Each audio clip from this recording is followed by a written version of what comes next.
Bonjour à tous et bienvenue pour l'écoute de l'Évangile de ce jour. Aujourd'hui, les 7 douleurs de la Sainte Vierge Marie. À la fin de l'écoute de l'Évangile, je vous lirai un commentaire de notre Saint-Père le Pape Léon XIV. Commençons. Au nom du Père, du Fils et du Saint-Esprit. Amen. Évangile de Jésus-Christ selon Saint Jean. Près de la croix de Jésus se tenait sa mère et la sœur de sa mère, Marie, femme de Cléophas, et Marie-Madeleine. Jésus, voyant sa mère, et près d'elle le disciple qu'il aimait, dit à sa mère, « Femme, voici ton fils. » Puis il dit au disciple, « Voici ta mère. » Et à partir de cette heure-là, le disciple l'a pris chez lui. Acclamons la parole de Dieu. Louange à toi, Seigneur Jésus. Donc je vais vous lire un commentaire du pape Léon XIV. Je le cite.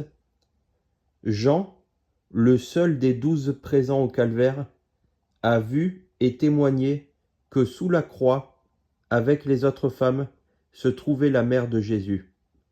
Et il a entendu de ses oreilles les dernières paroles du Maître, parmi lesquelles celle-ci, « Femme, voici ton fils », puis s'adressant à lui, « Voici ta mère ». La maternité de Marie, à travers le mystère de la croix, a fait un bond en avant inimaginable.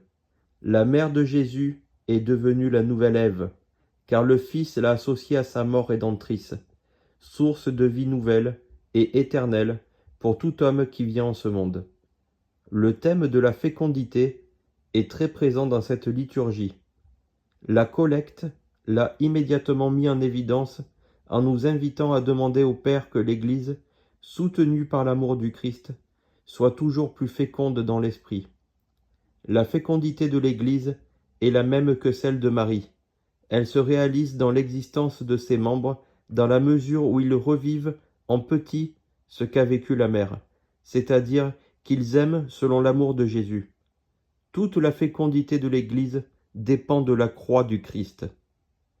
Léon XIV, jubilé du Saint-Siège le 9 juillet 2025. Merci à tous pour l'écoute de cet évangile aujourd'hui. On se retrouve bientôt. Bonne journée à tous et que Dieu vous bénisse abondamment.